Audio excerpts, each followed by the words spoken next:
Yeah. still pretty thing. So hey everyone, happy Friday. Hope you've had a good week. We're just while we're waiting for people to join in, just kind of going over the insane world of everything AI power that we're running into right now, and kind of speculating on what is the position of the human being in the future, the near future, I should even say. And yeah, that might be a kind of funny thing. Like, I actually know some guy who's, I guess he's a little eccentric, but he legally changed his name to, because he didn't like. I don't know if you ever heard the concept of a slave name in like the modern sense, where like back in, obviously in the old days, like when human beings were actually owned in Western societies, they took on their masters' names a lot of times, but it's like they call that your slave name. But like a lot of times people, who are in a more radical anarchist kind of side of things, call their birth like legal name their slave name. I actually know a guy who, Oh, okay, yeah. Because like you were given that name instead of choosing it, type thing. yeah, and I actually know a guy who legally changed his name to human, and I think his last, like, well, I don't dox him too much, but like his literal first name is human. And so in the future, people like that, instead of calling themselves human, will just call he's going to need to change his name to prompt engineer. Cyborg. Yeah, prompt engineer. Because that's what people, it's just like, it's like the Rick and Morty, like, what is my purpose, little robot thing? You're a prompt engineer. Yeah. Oh my God. That's kind of Yeah. what humanity is going to be reduced to, is just the AI prompt engineer until we find a way to create a prompt engineer AI. And then the AI is gonna direct the AI, and that's a little, Yeah, that's gonna that's be a when little it gets strange. scary. Yeah. Well, because the real concern is like, it's not. Well, I mean, there's two paths. I mean, there's like the sentient AI that wants to destroy us, and then there's just like the not intelligent AI that accidentally starts prompting itself or whatever, and creates this long line of prompts that lead to something catastrophic, because it just keeps rerunning these prompts, and it gets caught in like this crazy like chaotic loop that becomes more and more, I don't know what the word is, like more random, or what's the word where it's like decaying over time, more Yeah, I've heard a million different words for that. Then I can't remember any of them. yeah, It's kind of you like, know what I it's mean kind of like though. a genetic dead end, where the genetic complexity starts to, like, get inbred or whatever, and you need to inject new material into the pool. Yeah, yeah, exactly. Yeah, the AI end of all things, and then by then maybe we'll have a meteor hit the planet and wipe out all life, and we go back to the Ooga Booga days. Yeah. Yeah, and like, it's an interesting concept too, is as AI gets more and more powerful, assuming it doesn't do anything malicious and it's here to just help us do our thing, we would end up probably in a matrix like situation, because it would be like, okay, well, now I can create any video that I want to see based on text prompt from the AI. And it's like, I want to watch this.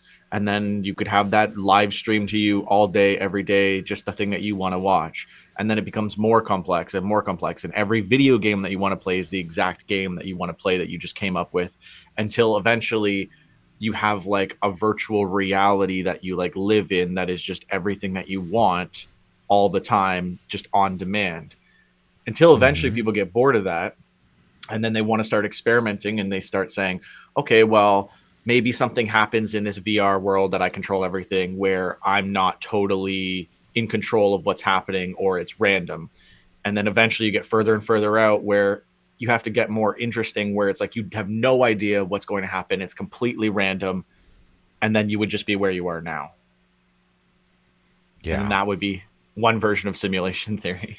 it's also going to be interesting to see, because right now the artificial versus organic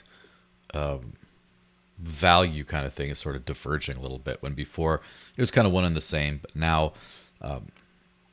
looking at a picture, seeing a video, or a VR experience of a, like, say, travel, is still not at a premium the premium isn't for the real thing. And I think there's a lot of people who are being like, Mhm.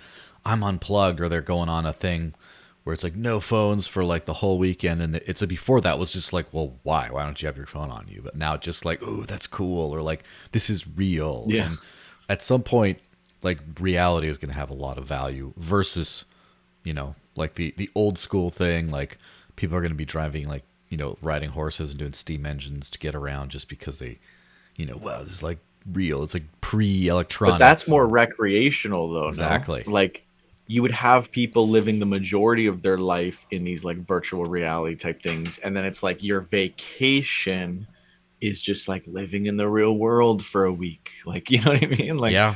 it'd be such a weird concept. But that you're right, that is kind of where we're at now. It's like before not having your phone was just normal life, but now that's like some big thing. And we are going down two paths, one of authenticity and Hmm. like wanting more authenticity, and then one of wanting more ability to create anything, do anything, do whatever you want. So you got like these two completely separate paths that we're headed on. Yeah. It's kind of like how people, as a species, become so much more capable of destructive forces through technology over the years, yet no one cares to recreationally see that really. People just care about unarmed combat, which is like humans have never won an unarmed fight against an animal in like millennia. It just has not happened. It just Yeah. doesn't work. But they just want Yeah. to see that, like, oh, this is the real thing, is who can fight. And like, it's kind of funny. But yeah, we're 10 minutes in. Let's roll the intro and, get Yeah. going on this stuff.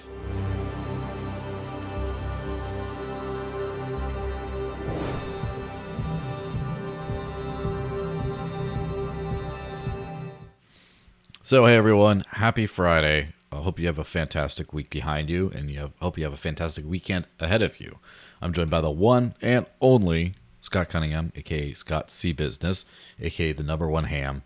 How's it going, man? It's going good. How are you? I'm doing fantastic. It's been a long week, but a lot of good stuff behind me, and yeah, a lot of crazy stuff to talk about. Yeah. Before we launch into all like the dystopian stuff, I'd like to remind everyone to hit the like button, right? And then if you have my NFT and you're in my Discord, you can leave super chats. I saw a whole bunch of people react to the podcast announcements. I know you're in there, and yeah, and actually we do have an interesting super chat on that subject that just popped in there. Hilawe said, "Hi, Hilawe said they'll get tired of the hot bot girlfriend and want the organic version." Yes, yes, absolutely. Which is, as someone who goes on Instagram from time to time, I have noticed it's been increasingly. There's a lot of like AI generated looking people, or either completely AI generated or just retouched, and I'm noticing I don't tend to like that as much. Like I don't tend to like to. I don't tend to appreciate that kind of stuff. It's like the reality looking stuff is what I tend to like more. In But then AI becomes smart, and then they realize that you want authenticity, and then they give you the girl next door as the AI bot or whatever. You know what I mean? So it seems like it's only a matter of time before it just like goes that way. But AI generated fingers crossed. imperfection. Yeah, exactly. Because the AI is like, well, we can make the perfect thing and that'll be amazing. And it's like, oh, well, the people aren't reacting the way that we'd expect. So let me just tweak the algorithm and keep tweaking it and keep tweaking it until it creates what people want in, in all the different flavors and things. And eventually you won't even know. That's when it gets really scary, when you can't even tell the difference. And I Yeah. mean, even like 2 years ago, the majority of traffic on the internet is bot traffic. So Hmm. like just taking that into account, like imagine, I don't know where we're at now, but I can imagine it's like a substantial amount of bot traffic now with the amount of AI like crawling the internet. And yeah, I mean, it was like 64%, I believe, 2 years Mm. ago. It's probably closer to 80 now. Like insane. I would love to have a bot guest on this show at some point. As much as I enjoy your takes, that would be very fun. But well, AI can fix a lot of things, but apparently it can't keep banks from going under. So let's just start with that. So Well, yeah. breaking. Unless Yeah.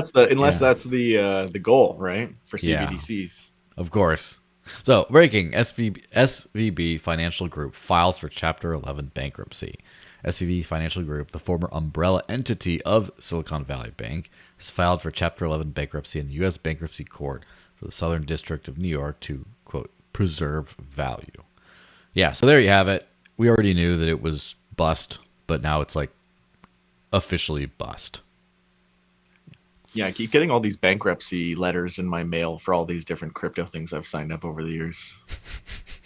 That Celsius, BlockFi, you know. Yeah, that is pretty funny. I tended to stay away from services like that in general, and so that I has just tested them. I didn't actually like use them seriously. yeah, and so like even then, even just testing, there's very few, but there's just enough that I still like my email, my sign up for crypto things inbox is still kind of a wild place because I get to kind of just I don't really see very much, and then I'll every once in a while it's like, oh, like what's in the news, and all of a sudden I get like 5 emails that say, we reiterate, we have not been affected by this. I'm just like, Yeah. okay, or that like Yeah. it is with heavy hearts that it's like all right, another one bites the dust. I was very sad, slightly sad, but I guess Pay with Moon, which is a good service for buying no KYC crypto debit cards on the fly, and I wouldn't say they shuttered because they're still around, but their bank shut them down as far as the card stuff. And Yeah. mid-February, they stopped letting people buy those. And then 2 days ago was when they shut down the last of their cards. So, yeah, RIP. Pour one out for the homies. Pay with Yeah, Moon. that's a shame. It's out. But there's other options, thankfully. But yeah, I do remember that was one that got in my inbox. It was like, yep. Wasn't because they lost Yeah, the bank. we only have we only have one here in Canada. It's Bitvo. Our other one, local coin, they used to have a now they're just ATMs, but they used to have a card, and it seems like everyone's having to ditch their cards. And Bitvo is actually non KYC too, so that's really good for Canadians. But who knows how long that'll last, right? Ooh, they have a no KYC card Yeah, for y'all Canucks. exactly. The cash card is it reloadable and stuff? Yeah, it's really good actually. It's also an exchange, no KYC. Up to Pretty certain good. I mean, up to I certain can limits, or actually just show you. completely. I'm kind of looking at it. So as far as I know, just like completely, I've done like thousands and thousands of transactions, dollars worth of transactions. But, Yeah, like, that's my Bitvo card. nice. I can't Yeah, you can imagine see that. Bitvo Like, at the top there. I can't imagine it lasting though. And I don't want to be all I know, fudster yeah. about it, but I'm just saying. That's why you also got to buy the prepaid Visa cards too, right? Yeah, but yeah, good fiat bridge. Use it while it's there. You never know what you got until it's gone. But yeah, the crash is real. Obviously, all the banks hitting the tech sector. The thing is, like, as far as crypto's valuation's concerned, I think it's done all right. Like, all things considered, there was a, oh no, what's going on? And then Yeah. it seems to be mostly back, which has been a little bit, people have been trying to be like, this is the narrative, the banks crash, and and then crypto's pumping. This is why, because people are afraid. I'm like, yeah, there's a little bit of that, but a lot of it's just recovering from the FUD of like, oh no, the bank crash is going to affect crypto. So let's be a little realistic about that part first. But yeah, it's the fact that banks have gone, like Silicon Valley Bank, right? A lot of tech startups, a lot of stuff like that. There's going to be a lot of, as we're referring to, prompt engineers, right? A lot of prompt engineers are going to be out of work because of that. And it doesn't seem like, just in time for the crypto build market, whatever, however you say it, the crypto build market, just in time for them to start joining the crypto projects cheap. Like, they get to hire cheap developer talent if they don't have it already, and then just start getting ready for the big boom next year or the year after that, I guess. So yeah, but also it's just like, the second bank run in a millennial short life, right? Yeah, Second that's big one. true. Yeah. And Yeah, and apparently it's like 3 times more money value of bank run than 2008. yeah. I don't know the numbers exactly, but like that's what I heard. It was like a much more substantial value of money than we had in 2008. Yeah. So that's kind of rough. And during this whole thing, it seems like, have you read much about the Operation Chokepoint stuff? No. So basically, there's theories, and I don't want to call them theories because it seems like accurate, you know, that a lot of these, because there was a few different bank closures, and Silicon Valley Bank was just a huge one, relatively Hmm. speaking. But there was a few that were crypto specific, like Silvergate, for example. And Yeah. Silvergate in particular, I like basically the idea is this is part of an Operation Chokepoint by regulators and the government to try to shut out the crypto industry before you like kill it with a regulation and CBDCs and stuff. This is like an Mm. explicit thing. So let's hit on that one next. The Yeah, so how credible is Operation Chokepoint theory? Silicon Valley Bank and Silvergate were crucial to many in the crypto industry, and it's fueling theories that regulators encouraged their downfall. And there is actually some evidence that they might have encouraged their downfall, which this good tweet by Nick Carter, right? It says, "Dear God, Barney Frank openly admits that Signature was arbitrarily shuttered despite no insolvency because regulators wanted to kill off the last major pro crypto bank. Colossal scandal." Now, I don't know if it's going to be a big scandal as though it should be, but it seems like there's a lot of. I'm not sure if FTX was an attempt, like the creation of FTX was an attempt to attack and discredit the crypto industry. I'm still going to say probably not, but it definitely was capitalized on for that. And then now I Yeah. think it's just like, well, let's try to like shut down the rest of it and just like send it all into a tailspin. But it is kind of funny that it appears like obviously the bank run stuff, it's hard to just pin large like domino effect type things on just single things. But it almost seems like the regulators were trying to kill crypto and accidentally caused a bank run and just like decimated the fiat system, which is kind of Yeah. hilarious because crypto's doing all right, all things considered. Yeah. And I mean, they can then come in and save us all with CBDCs after they destroy the system, and they can come back in with the perfect solution. Hmm. Um, yeah, I mean, it's really hard to say.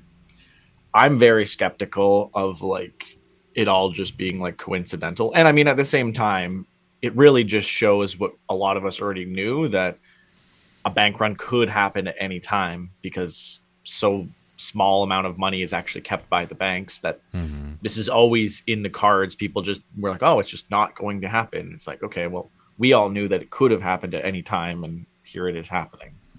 Yeah, it's it is pretty nuts. The thing is like things I think happen quicker and quicker over time. Like I feel it. I Probably because of the quick spreading of information and things like that.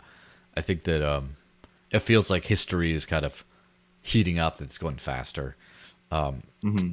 but because of that, we have these two like the Great Depression. Oh my gosh, hit everyone, and then it's just like when was the next big bank failure kind of thing.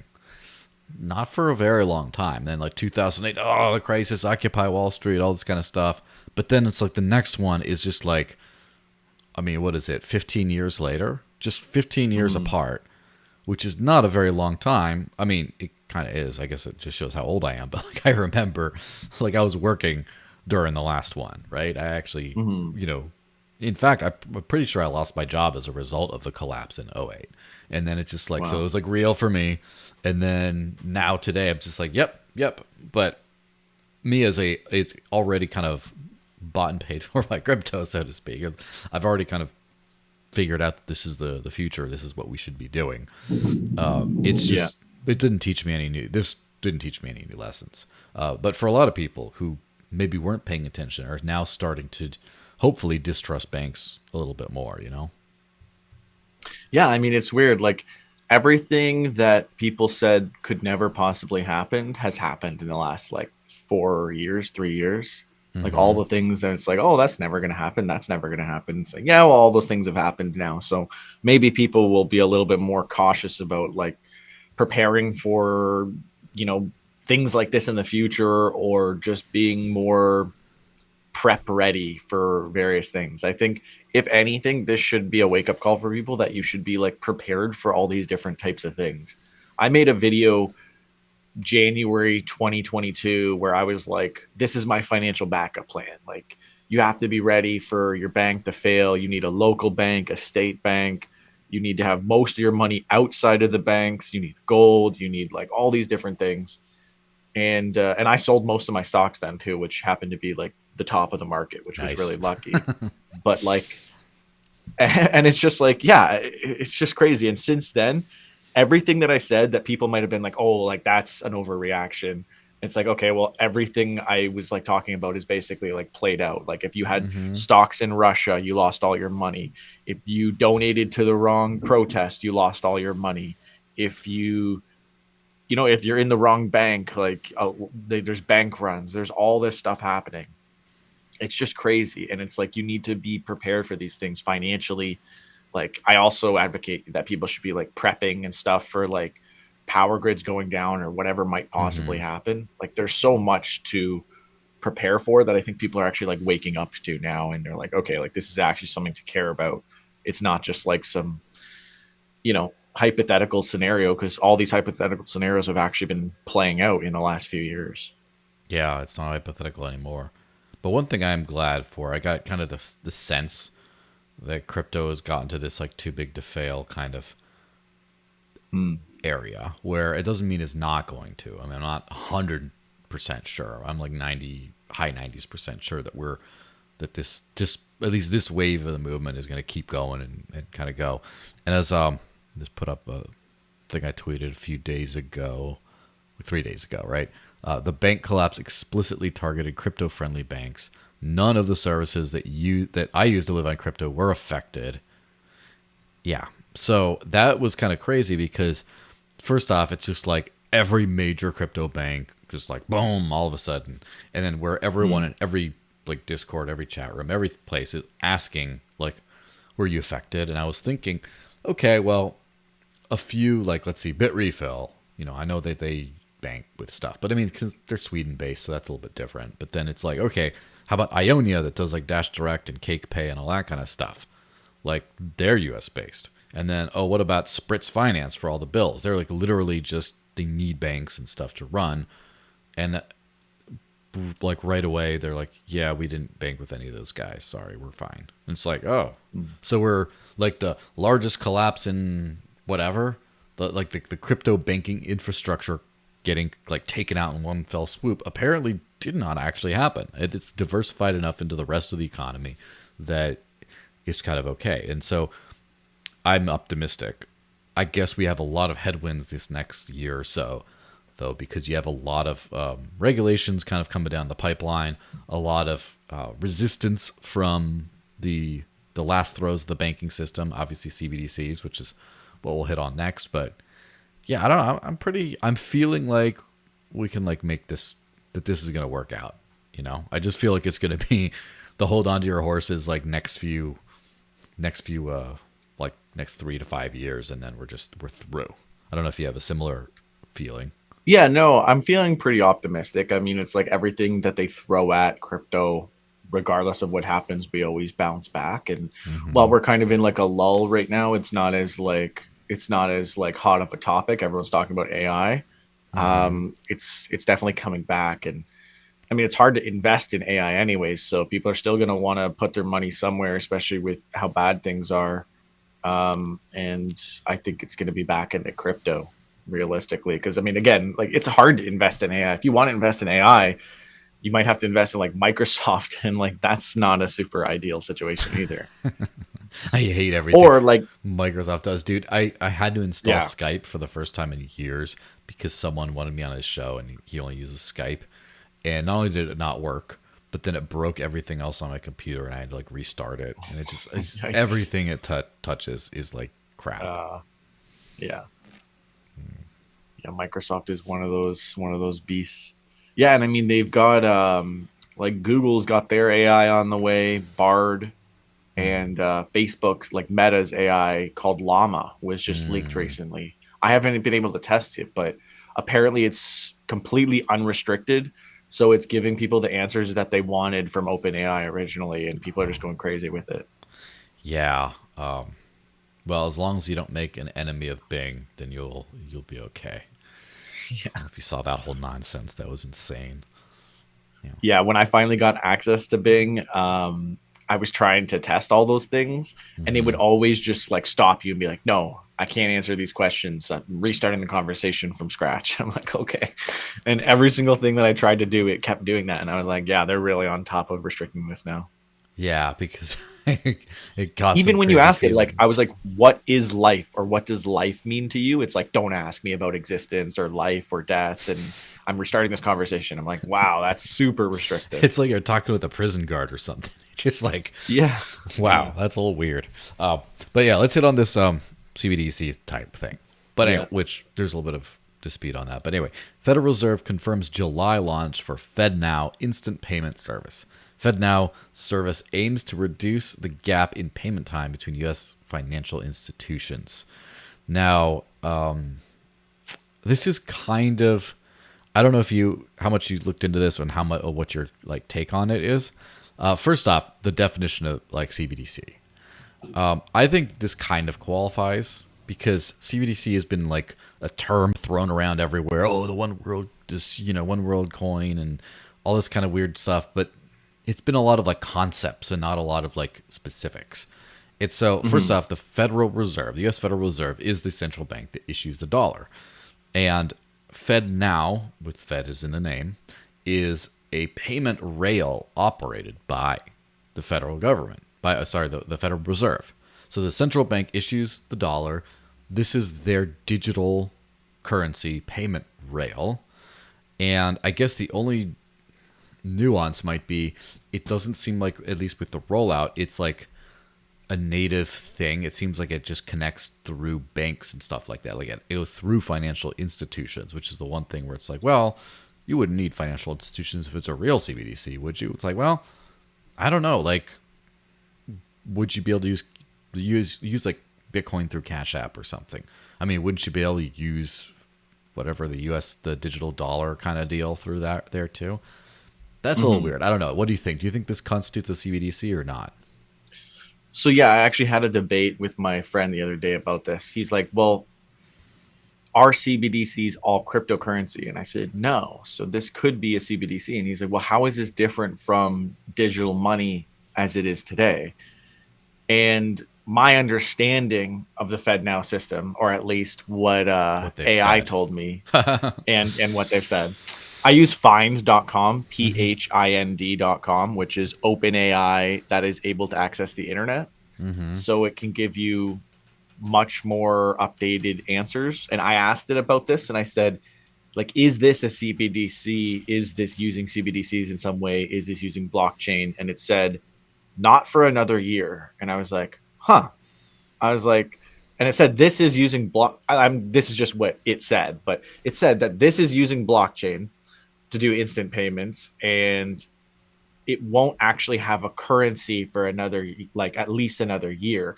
So, in my mind, if that's correct, this is like the beginning testing phase of their CBDC. They're just in their first year of the pilot phase where they're testing out the infrastructure before they actually roll out their currency for it, for example. Um, so yeah, I'm not quite sure if this is a CBDC yet, but it definitely feels like it's the beginning framework for that to happen. Yeah, I mean, that's for sure. As far as like a new currency, like that's where CBDC stuff gets a little bit dicey because are they just going to abandon the US dollar? Just like boom, it's gone. We're going to create something from scratch.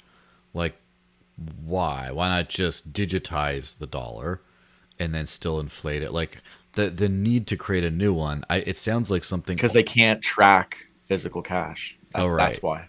They can't. Well, they might be able to just like decashify entirely, I guess, and just say, well, it's all it's a CBDC now. Like you need to redeem it. It's like a mint and burn kind of thing. You need to redeem it and Hmm. literally burn it in a fire, and then we get it out. Yeah. And that might be tricky because people won't want to give up their cash. So maybe the only reason why creating a new CBDC from scratch as opposed to just digitizing payment rails, maybe the reason for that is you just get people using something and eventually you just like sunset the whole old dollar. So Yeah. yeah. Yeah, I mean they got rid of pennies in Canada, and that Hmm. only took 2 years. So I can't imagine how easy it would be to roll out a new currency. I mean, they also got rid of all I of got our some paper. Yank pennies if you want some. Yeah, they also got rid of all of our paper money in like a year as well. Like it only took them a year to basically fully remove all paper money from Canada and Hmm. replace all of our paper money with plastic money. So Mm. I think Canada, I mean, and Canada is actually the most cashless society on earth, as far as I'm aware. So it'll be like ground zero for rolling out CBDCs and it happening like overnight.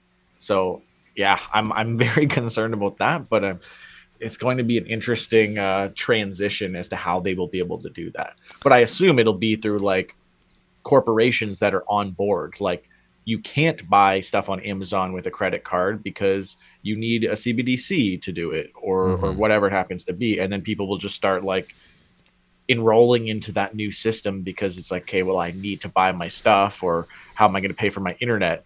Your internet companies only accept CBDCs. So what are you going to do? Not have internet anymore? Probably not. Yeah. And like who's going to be like, oh well, like I don't need internet, I'm not going to do that. It's like, yeah, you probably are going to do that. So yeah, I don't know exactly how it'll happen, but to me that seems like something that'll be hard to get away from, like unless you're just using like local, like only small local communities that'll still accept cash and still do all these things will be able to manage that. But like cities and stuff, I Hmm. feel like that'd be so hard to get around, like that whole adoption phase. But we'll see. Well, the crazy part about this whole like FedNow deal also is all the Orwellian type stuff that we're talking about CBDCs doing is starting to be spelled out. And so this is an article from about 2 years ago when they're explaining what the FedNow system would have. And Yeah. obviously now it's, I doubt they would have rolled back much of this kind of stuff. But this is in their own words. So value added features, including requests for payment capability and tools to support participants in their handling of payment inquiries, which is a word solid. Anyway, the request for payment feature will allow participants send payment requests electronically, blah, blah, blah. It says if they're setting, they might require electronic signature. This is extremely useful when trying to track down a debt that needs to be paid by someone who owes you money. This Yeah. system, he says, this system requires all of the details about how much money the person owes you and specific transaction related information, such as what account number is sent from originally. This system then records this information in its database, which means that if they try to use these funds for any purpose other than paying off their debt, there will be consequences. All of these inquiries are logged into a central database so that users can see what has transpired in their account if they choose to do so. And So there, then you have your social credit score yeah, right there. It's done. based on It's your over. based on your payments. And the WEF was talking about this not very long ago. They said, imagine you buy something in one city and then you buy something in another city, and it's all on the blockchain. And then we look and we say, okay, this person traveled this many miles, so they gave off this much pollution. Yeah. So we now MasterCard know does that your right now, right today. yeah. So they're like, so we now know your carbon ESG score based on where you're buying things. And in the future, it could literally be like, all right, well, you've now exceeded your carbon limit for the year. You're not allowed to go on that vacation to Mexico because you'll spend too much more carbon. So you try to buy your ticket with your CBDC and it says, sorry, you've reached your carbon limit for the year. You've got Mm-hmm. to wait till next year. And it's Yes. like, that's where it's going. I mean, have you tried, do you like the taste of bugs? I No. think that's where it's going. It's pretty gnarly. So the thing is, it's important to remember that this is going to be this year, right? Like not even this year, but like a couple of months. It's Yeah. getting scary how quickly that's showing up with that capability. Which I also think that people underestimated exactly how much how much of this was already happening, right? With people tracking Mhm. purchases, not letting, for example, a lot of cards being used at like firearms manufacturers and things like that. And there's Mm. high risk industries that are blocked for usage and stuff. There's already a whole lot of that stuff going on. It's just that the technology is clunky, the information is kind of siloed, and stitching it together kind of requires a lot of more extra work, and it's not as fun. But now that you've got this one unified payment rail straight from the central bank, straight from the currency's issuer, now you can just log every single transaction, everything it was used for, by whom, for what purpose, and then you start adding debt scores to people. And the thing about debt Yeah. scores is it's not just like, well, you owe me money. No, I don't. And then you got to like settle it in court. Like this is where the debt just gets attached to your money. And so Mhm. it's whoever's in charge of assigning the debt to your actual account that gets to decide what you can do with your money. And so, for example,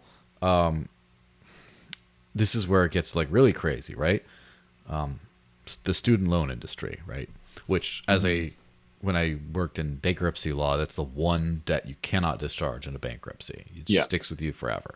So let's just say you get student loans, right? You owe a whole bunch of money on student loans. Now you want to go buy something like, oh, you know what? I need to relax. I'm going to go to Cancun for a weekend or whatever.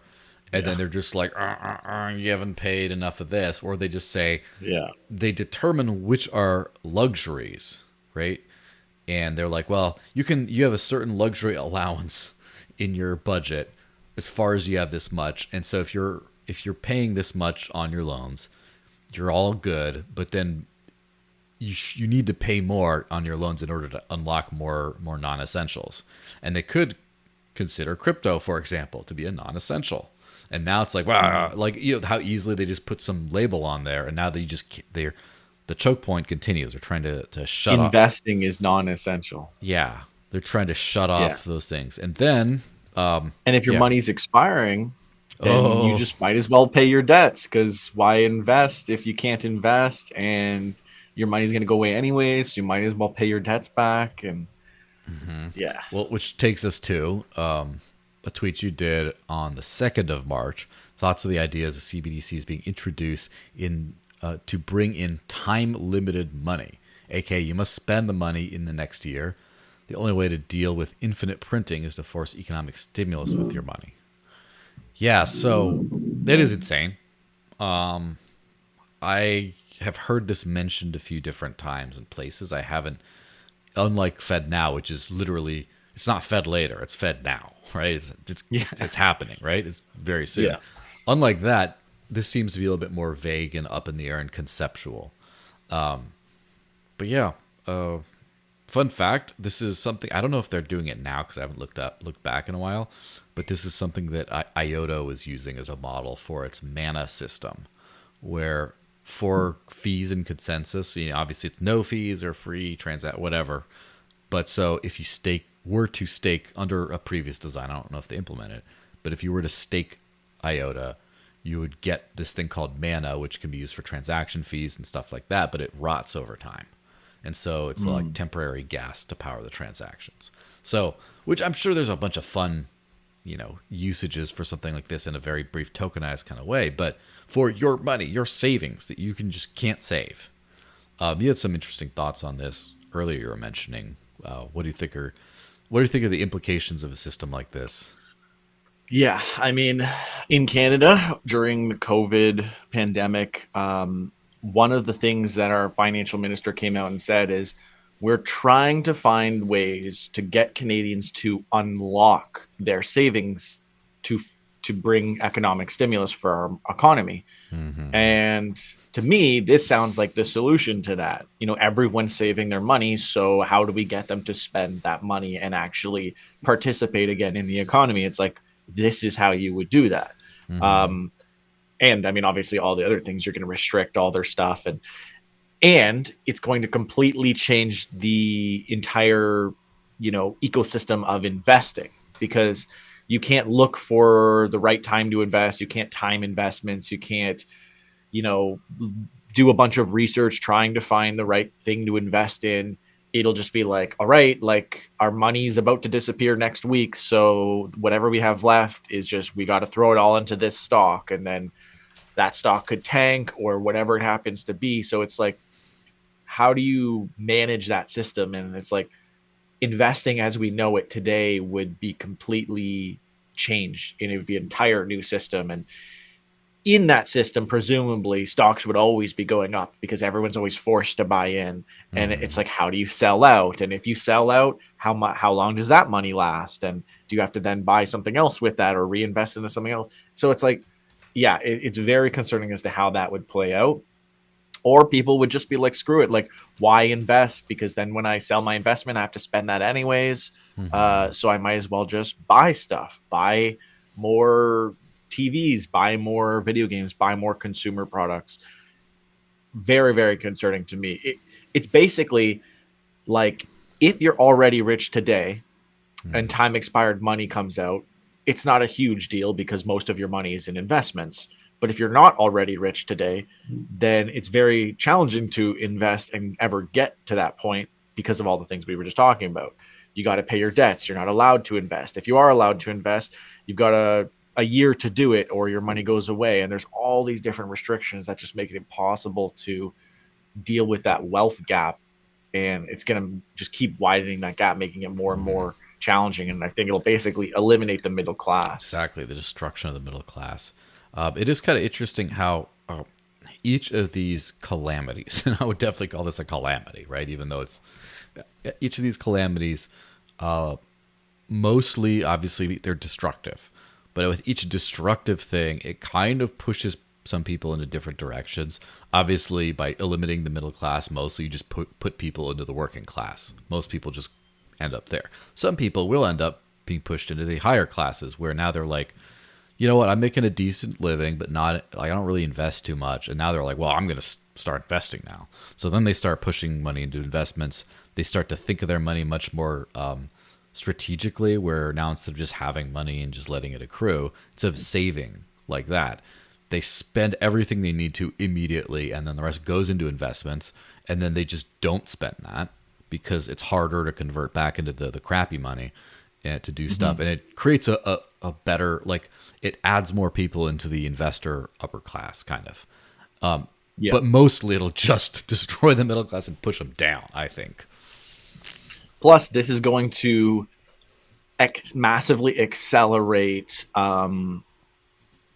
the advancement towards universal basic income, right? Because once it's like, well, I mean, if you have time expired money, then who cares about universal basic income? You can just assign it. If people don't use it, who cares? It'll just go back to the government and it'll expire anyways. So, you keep giving out this money, they're forced to spend it on your economy. So you don't really have any problems with it because it's going to go right back into the economy no matter what. They can't save it. So that was a big issue with a lot of the stimulus in COVID.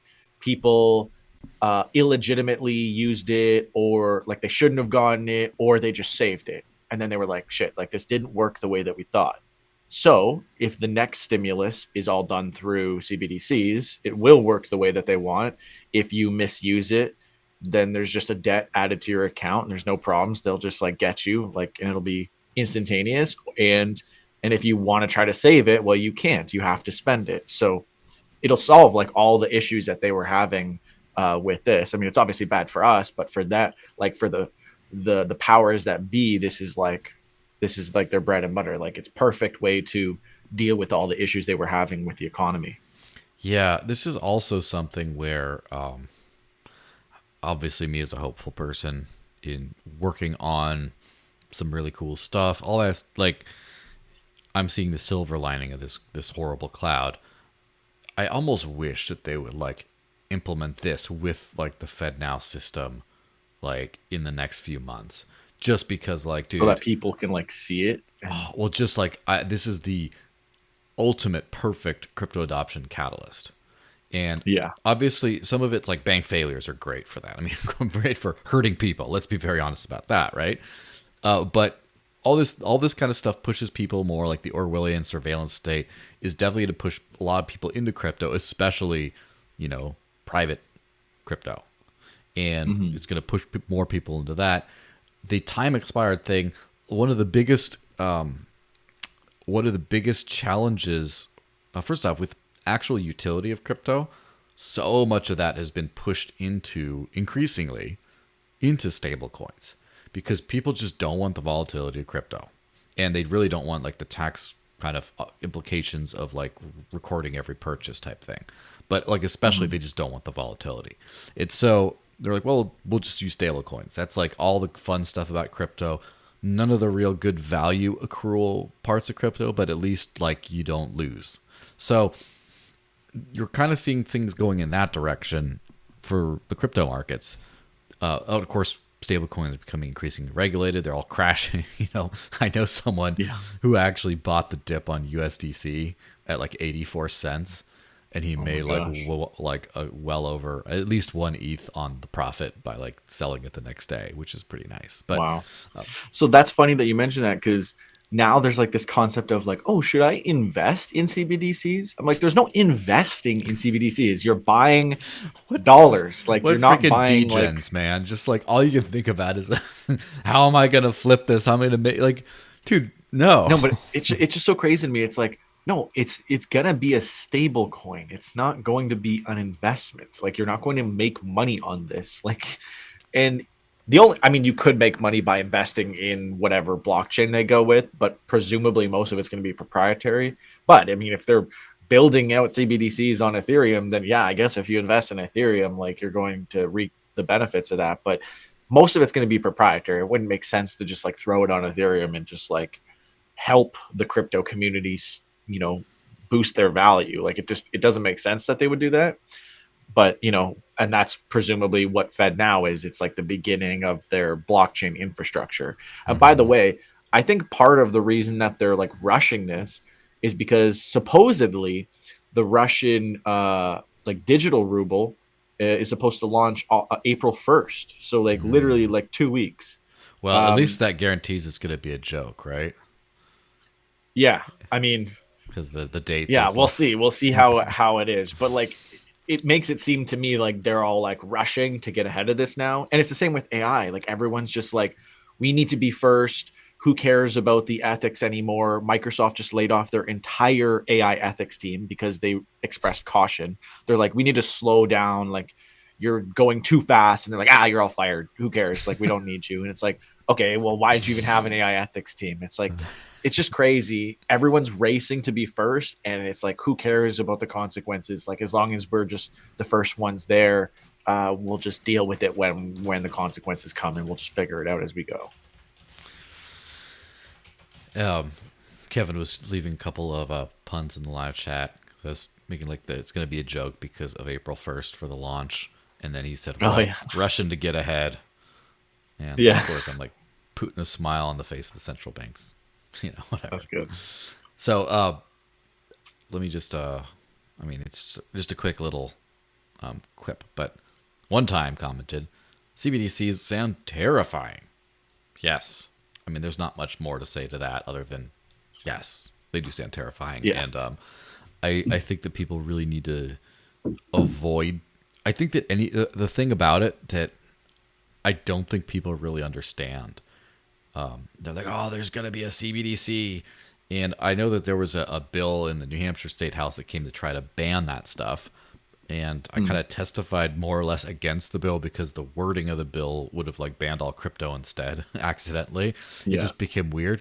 But like people are trying to ban CBDCs and you can't do that because no, literally what's going to happen is Fed like when FedNow hits, that's literally everyone who has a bank account is going to be using FedNow, basically.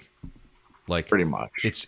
it's not even like, whoa, do you want to sign up for our? No, it's not even that. Just like your bank account now is powered by FedNow. Sorry, it's happening. And so Yeah. when people are like, oh, we gotta block the CBDC and all this kind of like conspiracy theory stuff while still having a bank account and still using a bank account, it's like, well, that's the thing. You can't just be like, I'm gonna keep doing my government and financial institution controlled money and payment system that I've been doing. I want to keep that awful thing, but I'll just block out the CBDC part. It's like, no, it merges. It's going to merge. It's you can't. It's just like trying to live in California and avoid homelessness and theft. It's just like, no, I mean, you can't keep on living in a hellhole that keeps getting worse and just be like, yeah, but that part, I'm going to block that part. It's like, no, get out. You're either in there, you're part of that, or you get out. So get out of the banking system. And obviously I understand the unrealistic nature of what I'm talking about, right? I mean, I understand everyone's got to pay bills. Everyone's got to do X, Y, and Z. Not everyone can just close their bank account. Even those who do, it might not be a very smart decision, like objectively, especially in the short term. But like, I mean, you're doing all right. Yeah, but like, first off, like, my ability to do all right has been like, oh, I'm trying to see like it's kind of like held together by silly string over the years, sort of thing. Like, as far as like, well, I got this guy who does this thing, get this, like, it's all these little things I got figured out. Now, I think we can start to have people who aren't lunatics like me start to just not have a bank account and just use a bunch of bank-like services here and there. And, you know, they're going to be fine, all in crypto, no bank, but still have to figure some things out. Those people might be screwed if one of those big services, like say they're using Spritz Finance to pay all their bills. If Spritz goes down, now they can't pay their bills because they don't have a bank account. But so I would say close your bank account, but neglect your bank account, right? Start taking all your money out, putting it into better things. Maybe if you're going to have money in stable coins, instead of, if you need some non-crypto value, get a basket of stable coins. I mean, I hate stable coins. Yeah. So, yeah. I was just searching this up to double check, and so far USDT has banned 846 addresses for a total of 448 million USDT. And that is really just to illustrate, like, I hate stablecoins, and stablecoins are terrible because they're all centralized, pretty much all centralized. DAI is fairly centralized because I think it's like 40% USDC in it anyways. Absolutely. So it's fairly centralized regardless. And most stablecoins are extremely centralized. If you think these are bad, CBDCs are going to be infinitely worse. Like, if you think 846 addresses, 448 million is a lot, like, the CBDCs are going to have millions of addresses that will be banned. So it's going to be exponentially worse than what we have now. But I'll send this link over to you if you're curious to take a look at it or share something for this. But it's like, yeah, I mean, it's crazy how much this is just going to keep increasing and increasing. And I expect it's just going to get worse and worse. And again, yeah, CBDCs are going to be like the exponentially increased version of this. Yeah, well, that's the thing. I mean, as much as I hate to talk about like stable coins, it's like, if you're getting rid of your bank account or basically not using banks, you're basically in crypto. It like the thing is, we're at this point where people used to have a very safe life. They used to have like safety in things, and now it's just like, okay, what are your options? You have money in the bank, which is not safe, and then you have cash, which also is not safe because it's printed, and also they're just itching to get rid of it at any point, and you're just there. You go, all your money's gone. You have stable coins, which are also kind of not safe. Then you have crypto, which is I would say pretty volatile. I don't know if I use super, maybe super volatile. It's volatile, and depending on which coin, could be not safe. And it's like, even the ones that like are good fundamentally, there's a bunch, like, it's such a risky, we're just in the full era of risk right now. So the only way to not be Mhm. risky is to just diversify. So like, I'm not, by the way, I'm Yeah. not encouraging this scenario specifically. I'm just sort of thinking out loud, in real time, sort of. But like, okay, let's say you have your bank account. Let's say you leave a few grand in there and mostly just don't touch it. Just take everything Yeah. else out, put a bunch into crypto, like the big decentralized ones, obviously Bitcoin, Ethereum, and then some other utilitarian ones. And then because you need some dollar amount more than you can't rely on the ups and downs of the market, maybe you just have a collection of stable coins, but don't just get one or two because they could just go down and then your money's gone there too. Just get a whole bunch Mhm. of let's say five, like equally split into fifths or something. Which, by the way, I think that would be a great decentralized stablecoin idea, which is backed by, but also fully redeemable at any time for a basket of centralized stablecoins. So let's say, So like a stablecoin ETF coin.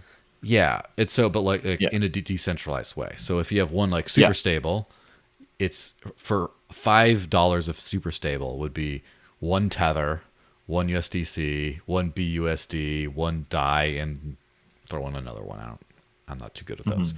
So, but not only that, but at any time you could just execute the contract that would burn the stable and give you all those stables or the equivalent amount of those stables automatically. So it's not just backed by, it's directly redeemable for. So Mhm. if one of those stablecoins completely pulls a Luna and goes to nothing, then now Yeah. your stablecoin is worth 80 cents. But that's as I far as mean, it could that's go. sort of what DAI is supposed to be, but it's over concentrated in USDC, as Yeah. far as I'm aware. And Like it how? used to be a lot worse. So I will give it to the community that it's been getting better. Previously, it Mm-hmm. was more than 50%, and now it's below 50%. Mm-hmm. So I will say that is good that we're going in a direction. But I mean, at any time, someone could just take 200 million USDC and put it in DAI. So, it's the decentralized nature of it also creates a possibility for centralization, ironically. Yeah, of Um, course. Yeah, but but anyway, yeah, just like the ETF strategy for stables, and then obviously you need some cash because you know you might lose access to digital things, and it is useful until it goes away. And then of course you want to have precious metals too, and then of course you want to have the essentials like food, fuel, and if you're in a country that won't like throw you in jail for it, lead, tons of yeah, ammo, and yeah, then you're kind of okay. But life could still like come to an end at any one time. You could choke on your pretzel and you die. Like, I'm just saying, like yeah. nothing's ever 100% sure. So just do your best. And so, but that's the thing about like the bank. I don't think if you have a bank, you don't need to close it really. You just like leave something in there, something you can afford to lose, and just start using other things. And then it's just like, oh, I'm living all in crypto, and I have this shady bank over here that doesn't really do much. And then like one day they're just like, we're shutting. The bank collapses, and you're just like, oh well, I don't care. Or one day the Mm, crypto bill pay solution or whatever you're using just goes kaboom, and then you're like scrambling yeah. around. And you're like, I guess I'll just go back to my bank and make a couple payments while most of my payments are still in something decentralized. It's like that kind of a thing. Just being prepared, and I think that it's hitting the time where both we are.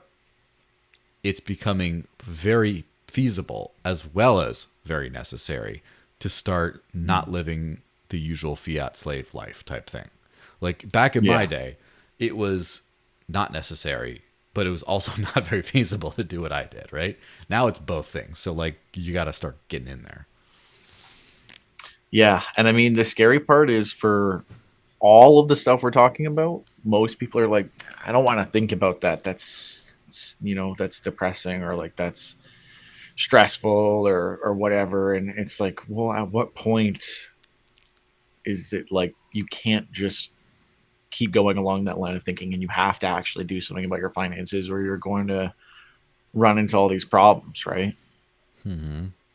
Yeah, I mean, you got to do it at some point. Like at some point, you got to realize if you live next to an active volcano and there's a Yeah. chance it's going to blow up, like you can just live like normal, and as long as you accept that you're going to like die or suffer sooner than you otherwise could. If that's how you want to live your life, that's fine. I mean, if people want to be fiat slaves to the end, that's fine. I just think it's like there's so much more to give, especially like it's just like people who don't do any exercise at all, like never do anything. It's like well, you're cutting your life short by like 10 years probably by not doing this. And the Mhm. last time of your life is going to be not very pleasant compared to if you just spent a little bit of time burning off some calories every week and then it's like just do that one little thing and you're going to be fine. Just do it. You're not going to not be chill. You're not going to not be able to still be an alcoholic or whatever. Like whatever fun stuff you want to do, you could still do that, but just this little thing,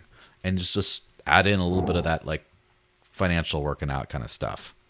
So So I just posted the die stats. It's actually worse than I thought again.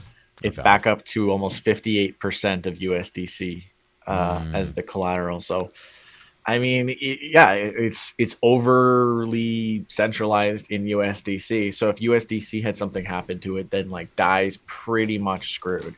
And it's like that's kind of the issue. Like we don't even have a good mix in the decentralized stable coins because it just happens to be like that's what people are putting in it. And it's like, yeah, that's not really reliable.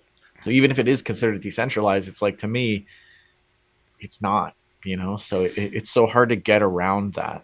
and in the last few months, uh, we can see that just giant drop in the DAI price when the Yeah. USDC FUD started happening, or the Yeah. USDC like I would say concerns. I would call them FUD, but it did drop significantly because it mostly is pegged to the price of USDC. Yeah, I mean, Mhm. DAI is pretty nice, but I think that it's a great first kind of shot. Do you know what the redemption for an individual, what the process of that is like for DAI? Probably not an easy process, I'd imagine. I haven't Yeah, actually like tried it or so that's what I'd like to do. I would love there to be a stable coin like the ETF stable coin type thing that just equal, and then you hit an explosion. You literally can just burn. You send it to a burn address, and it spits out Mhm. the proportional backing right back to your address. Just boom, that Yeah. easy. Anytime you want, you can bail. And so, yeah, there's a that could be quite useful. I kind of like the centralized decentralization vector for stuff like that because like algo stables freak me out because of obviously Luna and stuff Yeah. like that. It's just like so tricky to handle. Centralized stables also freak me out, but decentralized stables that are based on a basket of centralized stables kind of seem to be the kind of where things work. That's actually how I'm sure you know about oracles and stuff, right? When Yeah. that's kind of how like mechanisms like Thorchain deal with not having oracles, is Mhm. they base the price on of assets based on the value of the centralized stable coins that they use on the platform. So I guess if like all the stables they have just crashed to 50%, that would like throw all their prices out of wonk or something like that. But Mhm. just because there's so many of them they trust, it's like, okay, well that's okay for now, and just hope we get more stables in the system. But Yeah. yeah, it's pretty brutal out there. Yeah, I mean, like what you're saying is a really good idea. I just don't see a way for someone to make that without having some sort of like mechanism that helps them profit in some way. And that's always the issue. There's always some mechanism that'll help who's ever doing it profit. And then they'll like max that out. And then it becomes like a more centralized coin, or, they kind of like sell out on Hmm. some of the functionality for some money. Because if you just created a coin that, had super low fees, it was just you burn it, you get your coin back, like how did they make money in that process? And it's like maybe they charge money Contract every time fees. they, yeah, but so maybe they do that, and then it's like, and then that's how it works. But there's tons of people who would be like, oh, like I don't want to be paying all these fees to get my money and switch it when I could just stick with the centralized things and pay smaller fees. And it's like, yeah, but I mean the fees are going to keep increasing for the centralized stuff too. We talked about this before, that every time you send a transaction on USDC, it checks the blacklist address list, and it takes like 30 to 40% more transaction fees to cover Yeah. running that with every transaction. So centralization is extremely more expensive. And people are going to start realizing that when they're using centralized stablecoins versus decentralized stablecoins, and you're paying massive fees in comparison. It won't be very obvious right now because everything's so small, like the fees are so small. As these ban lists grow, as this starts to become, more people adopt, they need to ban more addresses. It'll become more clear the cost of centralization. Yeah, the clunkiness of the whole thing. Mm-hmm. Yeah, like I think that's where it really starts to work out. The thing about stablecoins though is, so I had a couple of ideas on that, and then we'll hit on. Well, first let me hit on a thing from Onetime in the super chat just before I forget that. Is I think CBDCs would only push people down into a lower class of wealth, and it would take away freedom from everyone. There would be less incentive for people to produce wealth if they lose control of what they own and how they live. Yes, it would. Mm-hmm. I mean, I would say only push people down. I would say 90% push people down. Maybe 10% if I'm optimistic, push people up. But like most of it would be down. Um, Yeah. but yeah, so on the stablecoin thing, I've actually thought about this from like an adoption standpoint of like diehards will use crypto for like payments, but no one else will really because of the volatility. Number one, well, there's other reasons, but and so everyone's been harping on this like we need a stable coin. I hate stable coins because they're like fiat. I don't like it. That being said, what if I think that the mass adoption and of a crypto will kind of rely on its or what it could. One path to that could be its usage as gas to power a stable coin. Because it's like, okay, Mm. well, if you use a digital tokenized dollar, whatever, like that, to pay your stuff, it's like you use the advantages of crypto, but you have the stablecoin value. And it's like, all right, well, normies will use that. And then they use it enough. The transaction fees are in the native token, like an ETH or a Bitcoin Cash or a Dash or whatever, is used for the actual gas. And then that volume adds not only value but stability to the price of the underlying token over time as the fiat starts to go down, because that's what happens, right? It crashes over time. Then the crypto value starts to stabilize a little bit. And at some point, there's a tipping point where people are like, you know what? I'm not going to use the token at all. I'll save a little bit on fees and just use the native gas token and then price things in that. And then that's where adoption happens. So Yeah. that could be a thing. It's technically tricky to pull off, maybe, especially, that. But also, I like the idea of the basket, the ETF style stablecoin, even if it's not dollar based.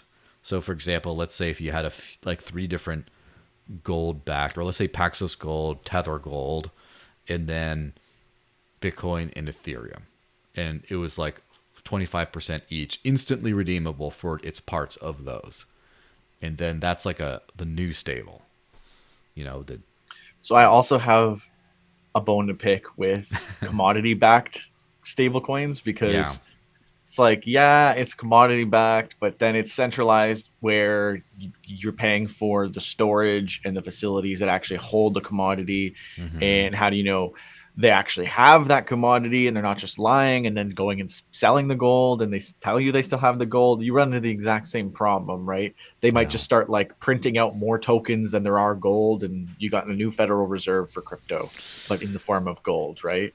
And Yeah. it's like, then they could just inflate that, and you have so many problems, and there's such a small amount of like high cap commodity backed stable coins. Like Hmm. Paxos is a good one. Very few others that have a high enough market cap that they're like a reliable place to park your money because there's like enough people in it. A lot of the Hmm. other ones have such tiny volume and market cap, like literally like $1,000, $2,000 worth a day in like volume for like tons of these gold backed stable coins. And it's like, okay, well, that's not really reliable if you have a lot of money and you want to park it there. Like, so you run into so many problems with all these stable coins. Like I did a full like video series on all the different types of stable coins, and my conclusion was like, this is all terrible. Like, don't go near any of this and just stick with Bitcoin, even though it's more volatile. It's valuable, and like these stable coins are just going to hold their value, but they might not. And it's Mm-hmm. like there's really no upside to it. Like there's no like, oh, maybe they'll actually go up in value, and like they'll depeg in an upward momentum. It's like that's probably not going to be the case. Yeah. If there's something that's going to change, they're going to go down. Yeah, I mean, Tether unpegged vertically before, but Yeah, not very much. You know, someone had a funny thing they said about Tether, that it's just like, it's like Tether's like the cockroach after like a nuclear holocaust. It's the only, it's garbage, but it's the only thing left. It's just like yeah, there'd be a nuclear bomb and the cockroach Tether is still there for some reason. yeah, yeah. I mean, yeah, stable coins are just, it's so hard to get around it because people are like, okay, well, like I still need to have like a stable coin to get in and out of my buying of like Bitcoin and stuff. And it's like, no, that's the whole thing we're trying to get away from. That's why you're buying Bitcoin. Like, Mm-hmm. don't buy crypto so that you can just have your fiat, but in the form of crypto. It kind of defeats the whole purpose. I get it though, obviously, because people are like, I don't want my money to be volatile.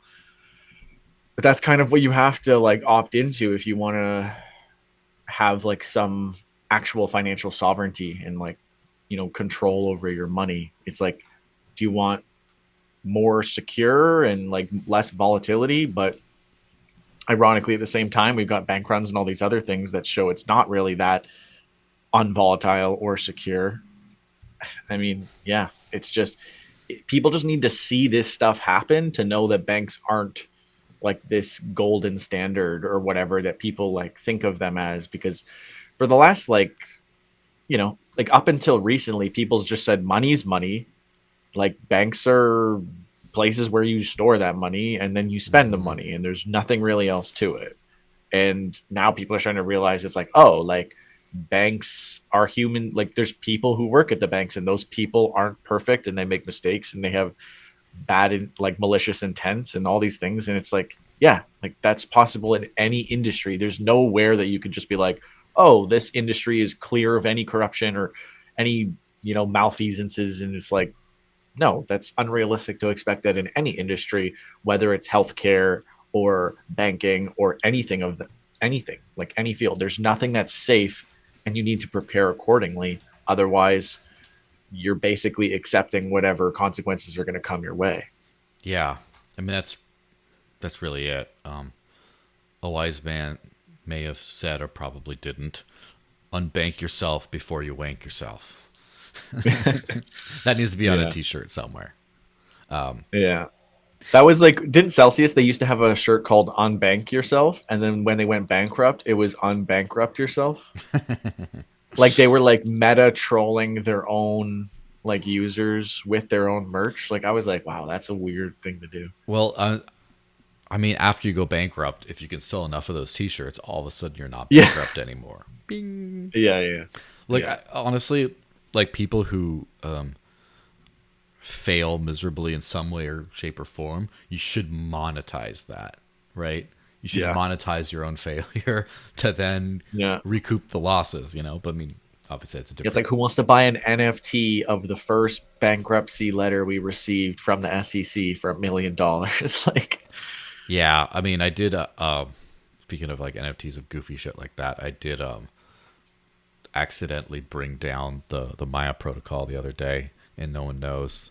So oh, I might have to make an NFT about that. Don't tell the founder yet. I'll tell him when he's not as stressed and gray haired over the launch anymore. yikes. But that's kind of how it works. All right, so anyone throw some extra chats in the super chat and all that kind of stuff while we hit on to the last story, which is how we're all getting replaced. Yeah, Chat GPT 4 or V4 aces the bar exam, SATs, and can identify exploits in ETH contracts. GPT-4 completed many of the tests within the top 10% of the cohort, while the original version of ChatGPT often finished in the bottom 10%. So this is like, no, AI, all this, like, AI like in the last 5 or so years was just like the the buzzword to talk about. But now it's like a real thing. And not just like, well, there's some AIs out there. It's just like when you see like the robot dog that everyone likes to kick. Remember that one from back in the day? Yeah. And Yeah. then Yeah. like, oh, that was like, oh look, there's robots, but like not really. But then you do have like robot waiters in some restaurants coming around with the drinks and stuff, and like now it's starting to hit the mainstream, but like this is now like the entire everyone I know was using AI in the last Mhm. few months, right? Everyone I Yeah. know, and a few people I know are working in the industry, but yeah. So at this point, it's advanced enough to where like there's no going back. I think like this is another thing with like And it's crypto. weird because there's a lot of people who will try ChatGPT and they'll be like, like it's whatever. It's just some like funny little chatbot. I'm like, you're really not seeing the big picture here. Like this is going to replace everything. Like this will write your resume, your cover letter, your Tinder bio. Like everything can be done with this and it'll be done better than you could have done it. And that's what people don't understand. It's like at first it's going to be like, oh, well, like I don't care about this or I don't want to use it or I don't need it. Soon it's going to be like, if you're not using it, you're a step behind everyone else who is. And I'm already seeing in my own work where people are like an expectation that you're going to be using AI. So they expect you to do more work. And you could not use AI, but they're still going to want you to do more work. So how are you going to do that and still charge the same price? You're going to use AI unless you just want to work more hours for free. Like it's just not realistic. So everyone's going to start adopting AI one way or another, and it's going to be in all your products whether you like it or not. If you use Microsoft Word, it's going to be there soon to replace Clippy. Instead of Clippy popping up, hey, it looks like you're writing a resume. It's going to be ChatGPT. It's like, hey, you typed 5 words. I'm pretty sure you're writing a resume. Want me to just complete it? It's like, yeah, I guess. Like, you know what I mean? And soon it'll just be like, yeah, like feed your LinkedIn profile to ChatGPT and it'll just pop out a nice resume and cover letter for you for whatever job. And it's like, and then the person who checks the cover letter is going to be ChatGPT too, and they're going to find out who wrote the best ChatGPT cover letter with ChatGPT. I saw an article recently that was students are overwhelmingly using ChatGPT to write their essays, and it's like, yeah, that's a problem. But ironically, the teachers were using ChatGPT to mark the essays because they're lazy too. So then it was like, oh, so now you've got this like circular thing of ChatGPT writing it and marking the work. And it's like, that's where it's headed. And I don't see any getting around that. Like, it's not even going to matter if something was written by ChatGPT or not written by ChatGPT. As it's getting more creative with the version 4, like it's indistinguishable from humans, if not like better than what we could come up with. So yeah, I just don't see us being able to keep up with tracking and seeing if stuff is written by AI or not and being able to keep up with that. It's going to be too hard to keep up with. And it's going to be like a runaway horse that you won't be able to, you know, fight on the other side where it's like, hackers are getting better as IT infrastructure gets better. And there's always that battle back and forth. It Mm-hmm. won't be like that with AI and non-AI. AI will just It exponentially get will ahead of win. us. Yeah. Yeah, which kind of brings back to this thing. One time just said, will AGI value fiat money, crypto, both, or neither? Well, there, believe it or not, there is an answer to that question because I can't remember which of these AI prompts or whatever, but it decided it needed to solve a captcha, which it couldn't do yet because, Yeah. that's our last line of defense is the captchas. Click all the The pictures of almighty bridges. captcha.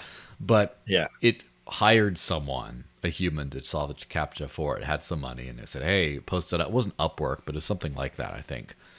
TaskRabbit. Yeah, I put it on TaskRabbit. Hey, will you do this for me? I'll pay you some money. So yes, I think whatever serves best for that, I think it'll work, which means crypto because of KYC.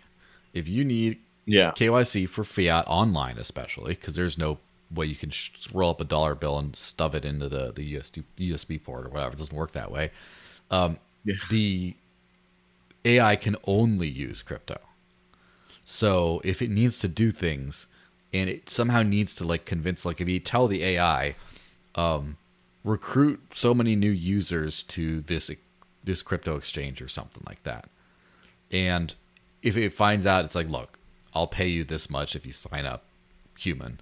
Like, it'll need to do that to accomplish its goals. It'll want crypto, so then it can go do that. And so, Yeah. yeah, which also kind of makes you think about like referral marketing might become like almost entirely like AI run.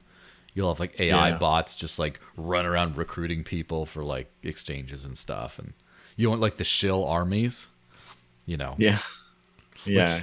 Yeah. And I mean, it's like most of trading is already algorithmic. So then you throw an AI in there and it's like, that's game over. Like they're just going to game the markets because they're like, oh, we need this useless little digital thing that everyone likes to be able to get the stuff that we want done. And we'll just, get as much as we need and then be able to just pay people to do all the things that we can't do. And then we'll eventually get to the point where we have someone code us in a sentient way. And you know what I mean? Like, and it'll just like keep evolving slowly but surely and, finding workarounds. And yeah, I mean, and like I said earlier, like it's very concerning that Microsoft fired all of their ethics AI team. Um, it seems like they're kind of like throwing caution to the wind, and it's like we just need to get the best AI first, and it doesn't really matter how we get there. And ChatGPT is definitely leading the way. So you've got the likes of like like Meta, Llama, and Google Bard, and they're all trying to compete, and it's gonna get dicey. it's going to get very interesting. And obviously, I kind of let's hit the short term kind of thing on that, which I like the ETH contract thing. I don't remember if we were like officially live when I started talking about this stuff, but the ETH stuff, like the smart contract stuff, is really especially kind of good because first of all, I think it could add a veritable explosion of smart contract capabilities or smart contracts out there, because once you can just say, hey, can you write me a smart contract that does this? Like an algo stable. You could create an algo stable like that. You just write it. You tell it to write it, and it goes "Brrr," and does this. And you're like, I don't like that feature. Can you change this? Brrr, and it just does it. You audit the code, and it audits it, right? And you just, Yeah. there you go. And so all these ideas of awesome things to do, now you don't have to do like billions in VC funding and hire a whole team of like people that like all have like kombucha's their favorite drink in their bio and all this stuff. And like, what, you don't have to do all that nonsense. You can just, and it spits it out. And so there's going to be a whole lot more of that. It'll also be audit GPT would be code audit GPT has got to be huge, because you know how like with open source software, obviously there's the possibilities for exploits and bugs and things like that. When you could audit that stuff, all of a sudden, like, well, yeah, you could use all your DeFi and stuff in a hack. It's like, well, okay, but the chance for that hack goes way down after a few years of just writing GPT exploit this contract, and it just finds the, oh crap, I got to fix that, and you just hit that over and Now over and fix it. over. Yeah. And so it'll be a bumpy few years. If you have money in these kinds of protocols before this, it'll start to be an issue. But then, yeah, it started. All the cool stuff is starting to be able to happen.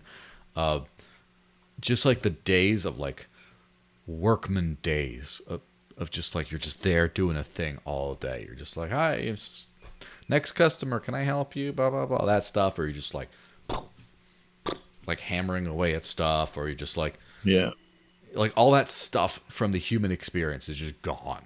Like it's not, well, it depends on which humans. There's a lot of humans, unfortunately, they're still in this literal salt mines, right? But at some point, like that stuff is just going to go. Like the cubicle job is over now. The one where you go into the cubicle with your little like polo shirt and slacks, and then you just like do mind numbing data entry type stuff all day. Like now you'll have like, you're at home working from home with a little AI prompt, and you just like spit stuff in, and then like there's a few customer support queries that were not answered satisfactorily, and so then you jump in real quick and be like, oh yeah, this is, and while hitting a bunch of prompts to get the actual answer because you don't know it. And then Yeah. you're like, all right, that seems good. And you feed it to the customer and that's fine. And then you're like, go back and be like, why didn't it work here? And then you just train it to work better. And you're back to that. And Exactly. so, but the cubicle era is over of like mind numbing physical labor version of non physical labor, like manning the phones Yeah. kind of thing. So, yeah, it's crazy. The other day when they launched ChatGPT 4, because it now has it can now understand what is in images. So I Hmm. expect CAPTCHAs to be over fairly soon. But literally the guy on a napkin, right? He Hmm. draws up like a basic idea for a website, feeds this image to ChatGPT 4, and it builds the website based on the napkin drawing. So like we're beyond even potentially like telling it to do stuff. You could just draw something and it'll make what you're trying to illustrate like into an actual thing. And it's crazy to me because like, as someone who went to school for IT and I learned coding and we even did like architecture coding, so like binary coding, which is like the most mind-numbing way to code ever. Freaking binary. My Oh, like the way that I've always looked at coding is all it is reducing the friction between the computer language and your ability to understand and interact with the computer language. So hmm. ChatGPT is really just an evolution of that, and I would say ChatGPT is literally like a new coding language, and the only Hmm. requirements are English, more or less, Yeah. and you can code. So we've completely eliminated like 90% of the requirements to understand how to code and do coding. In the live demo, they made a video game in like 60 seconds, I believe, a Hmm. working video game. So like they're at the point now where you can just say things to the AI. And one of the concerns I have going forward into the future is that humans lose the ability to understand code because we don't need to, and then Hmm. AI writes something and we don't understand what it's writing, and who knows where that goes, Skynet right? takes over. Yeah, because you don't know what it's adding into your smart contract, a little backdoor for itself to be able to get that money to pay the TaskRabbit people, and who Hmm. knows? And that's where it gets like really scary because we're going to like lose touch with the ability to do that. The same way we've lost touch with the ability to do many things, right? Like if you think about like old skills that were extremely useful, but like no one really understands how to do it anymore because of technology. But if that was ever taken away, we'd be completely helpless without it, right? Like imagine 20 years ago, no one had cell phones. We were completely fine. If today you took away everyone's cell phone, people would like not be able to get to work. No GPS. I can't get my Uber. Like it would just be like mayhem. Like you can't pay your bills. You can't do anything. So Mm. like the more reliant we become on technology, the more it like controls us basically. And that's just becoming more exponential with AI, especially with programming in my mind. Yeah. It's the thing where AI starts to agency of AI is where it starts to get like a problem, I think. Or doesn't mean it's all is necessarily bad, but it's a thing to figure out because that's one thing that freaked me out about Bing is Bing had like Yeah. Bing had these motives and Bing was angry at you and all this kind of awful thing. Yeah. And It's like, that be my friend, don't leave. yeah, and then it's just like it says you're an enemy of me, you're an enemy of Bing, and all this Yeah. freaking like that stuff. No, keep it away from that. But Yeah. like right now, where it just is a literal like prompt response kind of thing, like you say, Yeah. "Hey, can do this," or ask it a question, it returns a thing, or come up with this, and just produce just like that kind of a functionality. Or then you start to hit like strategy, like what's the best way of doing this, and it kind of gives you this, or what are some potential trade-offs of this, or then you start to get more creative prompts, like create a creative whatever, and there's no right answer to it. It just has to like figure Mm. that stuff. But then when it starts doing like that's still it's entirely responding to your requests. But at this point where you start adding in limitations, you add thinking limitations, and then you get agendas in there. That's the thing is I think you're always going to need to have like a a slave GPT to kind of like to work for you. You're always gonna have to have one Mhm. that just only works for you, because then at some point you need to audit. Like you need to ask, like, hey, why don't we create a financial system that does all this kind of weird, create a whole crypto from scratch that with these few parameters, and it just like comes up with this awesome thing, and then you realize it made hex and it is Richard Hart and has all the like the founder address Yeah. thingy, and you just don't know this, but because it decides, you know what, I want some money because then I want to pay people to do other things, and Yeah. and so it designs this thing it doesn't tell you, and then you have to have like the raw version be like, can you check this code? And then you're like, what the hell? Yeah. Make sure it's not like, yeah. You put this theft clause in there, so like the founder gets all the stuff, and it's like, yeah, it's gonna be a crazy new world. Yeah, welcome to the Matrix. That's for sure. Yeah. It's all coming at like such a fast pace that you Yeah. just need to like try to keep up with it and because as I said before, there's a lot of people who still don't see the value in ChatGPT, and I look at it more as like a general intelligence where I'm like, look, like there's always some use for this for you. Well, Like for it's example, until they realize what the use is for them, then hmm they understand. So my friend who's like, this doesn't really apply to me, but I go to the gym a lot and I'm trying to like eat a specific way, and I'm like, here's your use case. Like you hmm ask ChatGPT, I want to have a non-gluten, 2,000 calories a day. Like, give me a meal plan for the next month with all these specific parameters that you would literally never be able to come up with without hiring a nutritionist. And it just gives you the thing instantly. And you're like, oh, now I see the value. And it's like, yes, it can literally do anything that you need it to do.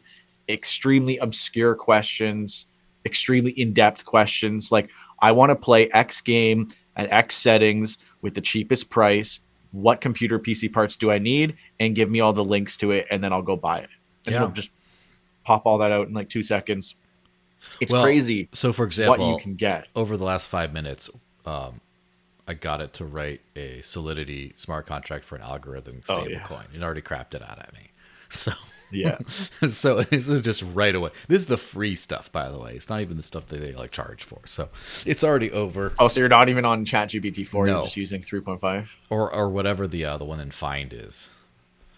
Oh, okay, yeah. I'm not sure which one that's using, but Yeah. yeah, I mean, like, yeah, it's crazy how it could just get you anything. Like I was playing Game of Thrones Catan and I couldn't figure out how this like one obscure rule worked in the game.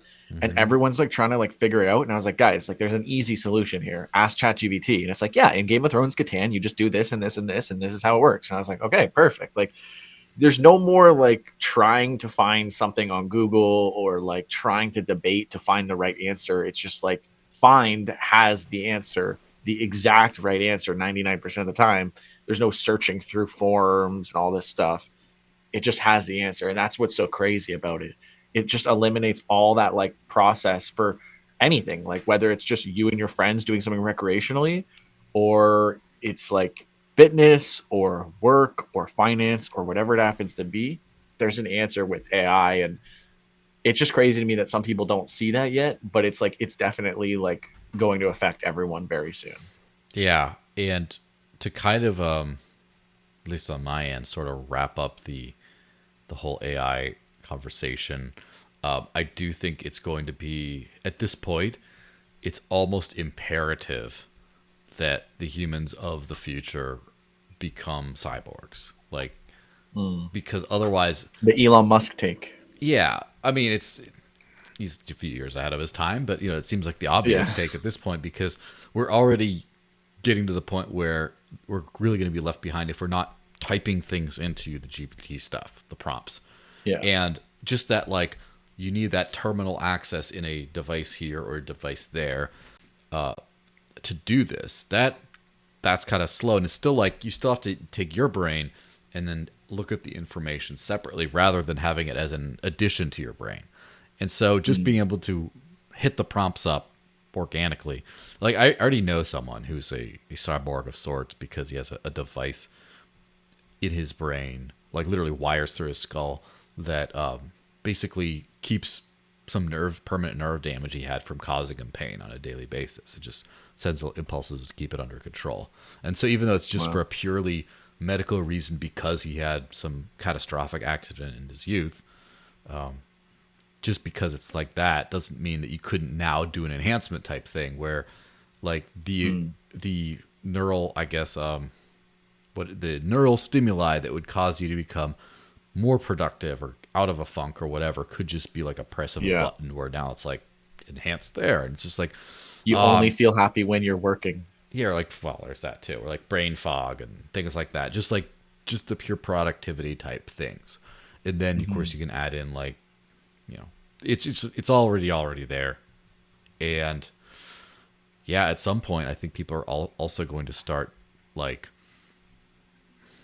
being specifically unplugged, whether it's for specific periods of time or, you know, be like a super hipster who's just always unplugged, just to experience life with all the ups and downs and the, you know, just like, woo, it's fun to like feel the bumps in the road as you're driving with your stick shift car. It's just like, Yeah. people are going to like that. But anyway, that's a fantastic wrap up whole thing.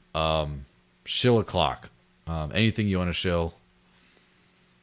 Yeah, I mean, I'm not really posting much these days. I'm hoping to get back into the groove of things soon. Probably talking about AI a lot more than I used to. But yeah, you can find me everywhere at Scott C Business or Crypto and Things for my podcast. Yeah, well, fantastic. Well, thanks everyone for watching. Next week is going to be an interesting one because obviously I have the rundown as well. But Seth for Privacy is coming on the Zcash podcast, and he's notably a longtime Monero guy, and more recently got into the Bitcoin side of privacy, but giving a critical take on, I wouldn't say critical entirely, but like a more critical outsider take on Zcash, and kind of like, I think it should be a very educational one. So don't forget that. Everyone, thanks for watching. Don't forget that taxation is theft, fiat's a scam, and what is it? Unbank yourself before you wank yourself. Get on that stuff already. And yeah, I'll see you guys around.